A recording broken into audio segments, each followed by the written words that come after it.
ఇక్కడ ఒక మైనర్ బాలిక, చాలా చిన్నపిల్ల, అమ్మాయిని చూస్తే కూడా చాలా బాధ అనిపిస్తుంది, కళ్ళంటే నీళ్ళు వస్తున్నాయి. అలాంటి చిన్న పిల్ల, ఆ చిన్న ఆడపిల్ల 6th 7th చదువుతుంది.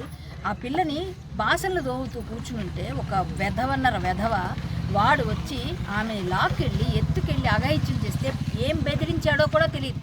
ఏం బెదిరించాడంటే ఆమెను చంపుతా అన్నాడో ఇంకో అన్నాడో ఏమన్నాడో తెలియదు. ఆ చిన్న పిల్లలు ఉంటారు కదా, ఆమె తాలూకు పిల్లలు, ఆమె చెల్లెళ్ళు, వాళ్ళు చూసి తల్లి తండ్రికి చెప్పే వరకు ఆమెను ఎంత బెదిరించిండో, అప్పటికి కూడా ఆమె నోరు తెరవలేదంటే ఎంత పెయిన్ భరించిందో ఆ బిడ్డ, ఎంత బాధ భరించి, ఎంత మానసిక క్షోభ భరించింది.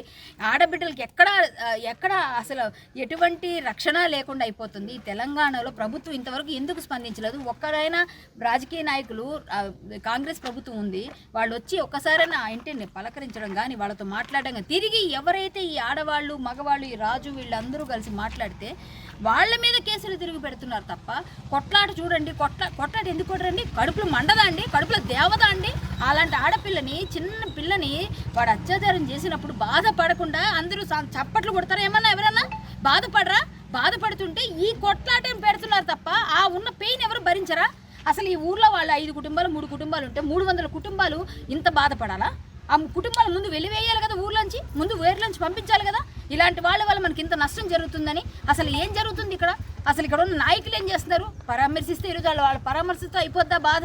దీనికి పరిష్కారం అవసరం లేదా? అలాంటి వాడిని నిజంగా ఎన్కౌంటర్ చేయాలి. అలాంటి వ్యధవల్ని వదిలేయకూడదు. ఇలాంటి వాళ్ళని ఖచ్చితంగా చెప్తున్నాను. ఇలాంటి వాళ్ళని ఒక్కడిని చేస్తే మళ్ళీ చుట్టుపక్కల పిల్లల్ని వదిలేసి పనులకి వెళ్ళే వాళ్ళందరూ ఎలా భరోసా ఇస్తామండి చెప్పండి? మనం ఇప్పుడు ఆసరా సెంటర్లో, భరోసా సెంటర్లో వాళ్ళకి కౌన్సిలింగ్ ఇవ్వడం కాదు కదా కావాల్సింది. హైదరాబాద్ నుంచి ఇన్ని హిందూ సంఘాలు, నేను కూడా ఒక యాదవ్ సంఘ నాయకురాలుగా చెప్తున్నాను. ఒకవైపు సంఘాలు పక్కన పెట్టండి, ఎటువైపు చూసినా సరే ఎంతైనా హిందువులు అందరూ ఎంత పెయిన్ ఉంటుంది మనందరికీ. ఇంత బాధపడుతుంటే వాళ్ళ మీద కేసులు పెట్టి వాళ్ళ మీదే మళ్ళీ లోపలేసి వాళ్ళని భయభ్రాంతులకు గురి చేసి, ఆ పిల్లలు చెప్తేనేమంటే పిల్లల్ని భయపెట్టేసి ఏం జరుగుతుందా? అసలు ఏమవుతుంది? ప్రపంచం ఏమవుతుంది? అసలు సమాజం ఓట్లు తీసుకోవడప్పుడే మాట్లాడతారా నాయకులు? అంటే ఆడపిల్లలకి ఏమాత్రం భరోసా లేదా ఎక్కడా? మాకు ఎంత చిన్న పిల్లని ఇంత నరకం చూపిస్తే ఆ పిల్ల ఎంత కృంగిపోతుంది, ఊరంతా ప్రపంచం అంతా తెలిసిపోతా. తల్లిదండ్రులు ఎంత బాధపడుతున్నారు ఈరోజు. రేపు పొద్దున ఆ పిల్లకి ఏ విధమైన ఇది ఉంటుందండి? చదివించి మంచిగా చేద్దామంటే, పంపిద్దామంటే మళ్ళీ భయం ఏదా? అమ్మో ఎవడేం చేస్తాడో అని.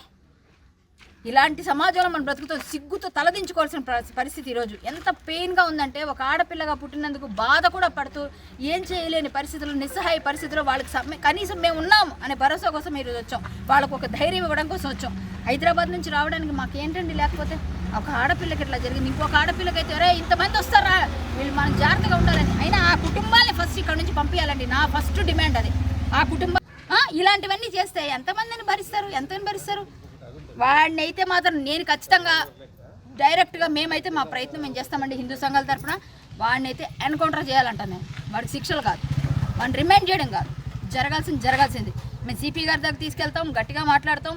అవసరమైతే రేవంత్ గారికి వెళ్ళి వినతి పత్రం ఇవ్వడానికి కూడా ప్రయత్నం చేస్తాం. ఈరోజు వెళ్దాం అనుకున్నాం, అటు వెళ్లకుండా ఇటు వచ్చాం. మేమందరం మా ప్రయత్నాలు మేము చేస్తామండి. మేము సామాజిక స్పృహతో కొట్లాడుతూ ఉంటాం కాబట్టి మా ప్రయత్నాలు మేము చేస్తాం. మీరందరూ కూడా ఊళ్ళో ఉన్న వాళ్ళందరూ ఏకతాటినే ఉండండి. ఎవరు ఏం చెప్పినా పర్వాలేదు లేని సెక్యులర్ మాటలు మాట్లాడకండి దయచేసి. సెక్యులర్ అనే మనం ఇలా తయారైనాం. సెక్యులర్ మాటలు మాట్లాడకండి. బొట్టు పెట్టుకున్నాం, చచ్చేది హిందూగానే, బతికేది హిందూగానే. ఒక్కడు మన మీదకి రావాలంటే భయపడాలా. ఇలాంటివన్నీ మేము ఒప్పుకోమండి. మేము ఒకటి చెప్తున్నాం, వీళ్ళు బాధలు చూస్తే మాకే చాలా పెయిన్గా ఉంది. వాళ్ళ గురించి అక్కడ తీసుకెళ్ళి వాళ్ళని భయభ్రాంతులు గురి చేసి దయచేసి వీళ్ళ మీద కేసులు కాదు, ఒక్క కేసు కూడా ఊళ్ళో వాళ్ళ మీద అవడానికి లేదు. వాడి మీద అవ్వాలి. వాళ్ళ ఫ్యామిలీకి సెక్యూరిటీ అంట. మొత్తం మీరందరూ వెళ్ళిపోతారేమో, వీళ్ళకి మాత్రం లేదు సెక్యూరిటీ. చాలా దారుణం, అమానుషం. ఇది బాగా ఆలోచించాల్సిన విషయం. జై శ్రీరామ్.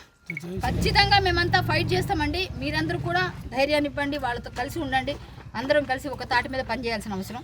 మా సంఘాలందరూ కూడా ఈరోజు రావడం, ఇక్కడ మేమంతా కలిసి ఇంకా ముందుకు కూడా తీసుకెళ్ళడానికి ప్రయత్నం చేస్తామండి ఈ విషయం. ధన్యవాదాలు. Hi everybody, this is Kiriti Damaraju.